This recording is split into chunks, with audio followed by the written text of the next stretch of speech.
MM ரயில் news channel viewers அனைவருக்கும் வணக்கம். ஒரு சுவாரஸ்யமான செய்தி இன்னைக்கு பார்ப்போம். ஃபர்ஸ்ட் டைம் என்னுடைய சேனலுக்கு வந்திருக்கவங்க மறந்துடாமல் சப்ஸ்கிரைப் பண்ணிட்டுங்க.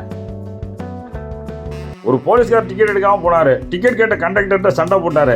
இது நம்ம ஊர் பஸ்ஸில் நடந்தது.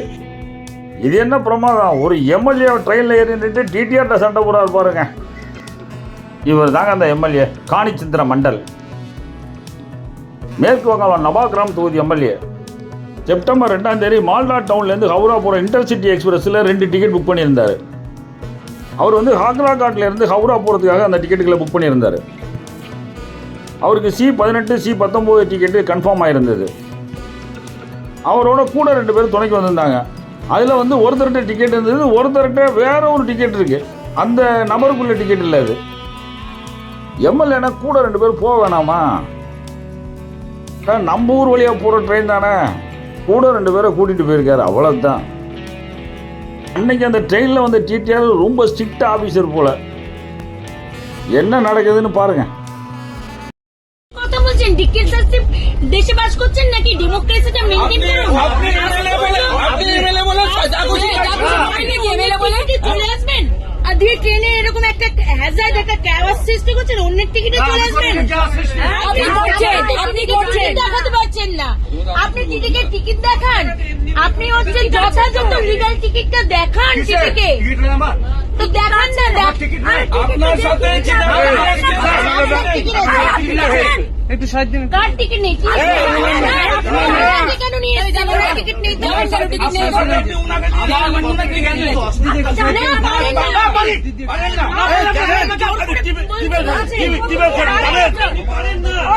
আপনি টিকিট না করে চলে আসবেন। আরে টিকিট আছে, যেটা ধারণা হয়েছে সেটা হচ্ছে যে তার কমপ্লেন না আছে তো দেখাতে পারছেন না, আপনি বলছেন না ওনার টিকিট নেই তো। টিকিট আছে, আমার বৌদি যদি না আসে আমার টিকিট তোমার কাছে অন্য বলছে। হ্যাঁ জেনারেল টিকিট আছে, তাহলে কি আপনি এখানে বসবেন? আমার কনভিনিয়েন্স আছে, টিকিটে চাপা যায়, ওই টিকিট আছে, হয় না সব। আপনারা যা খুশি করছেন, টিকিট করছেন, উনার নামে রিজার্ভেশন নেই, কমপ্লিট হয়ে যাবে না, উনার নামে নেই, না থাকুক না থাকুক আমি কোর্টে আইন করব। কি কোর্টে আইন করব? কেন কোর্টে যাব? কেন যাব কোর্টে? আপনি টিকিট ওখানে বসিয়ে রেখেছেন, আপনি ভাড়া না দেন আমি মেমো করে না, আপনি কোর্টে যান, মেমো করে না বাবু, আপনি কোর্টে যান। আচ্ছা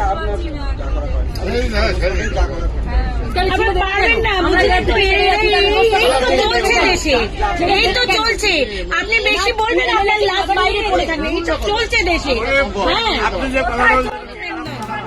285 ரூபா அபராதம் வாங்கிட்டு விட்டுட்டாங்க. அந்த ரசீது தாங்க இது. நேம் காலத்தில் எம்எல்ஏன்னு எழுதிவிட்டாங்க. இது டூ மச். அபராதத்தை கட்டிட்டு ஒரு வழியாக அவரா போய் சேர்ந்துட்டாங்க 4 பேரும். நமக்கு எதுக்கு வம்பு? அவர் என்ன சொல்றாரோ அதையும் சேர்த்து போடுவோம்.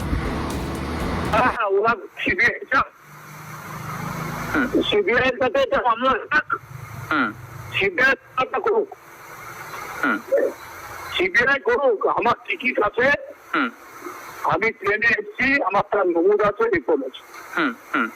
উদ্দেশ্য প্রণোদিত ভাবে করছে এবং এই সমস্ত রাজনীতি করে ওদের লাভ হবে না। ওদের অপপ্রচার করতে ওদের বাসের ক্ষমতা থাকলে 26 সালের বিধানসভাতে নবগ্রামে গিয়ে যে করছে তাকে দাঁড়াতে বলো, তাকে দাঁড়াতে বলো, আমি দাঁড়াবো আর ও দাঁড়াবে। অপপ্রচারের প্রভাব মানুষ দিয়ে দেবে। இந்த வீடியோ பிடிச்சிருந்தா லைக் பண்ணுங்க, மறந்துடாம சப்ஸ்கிரைப் பண்ணுங்க, ஷேர் பண்ணுங்க. வணக்கம்.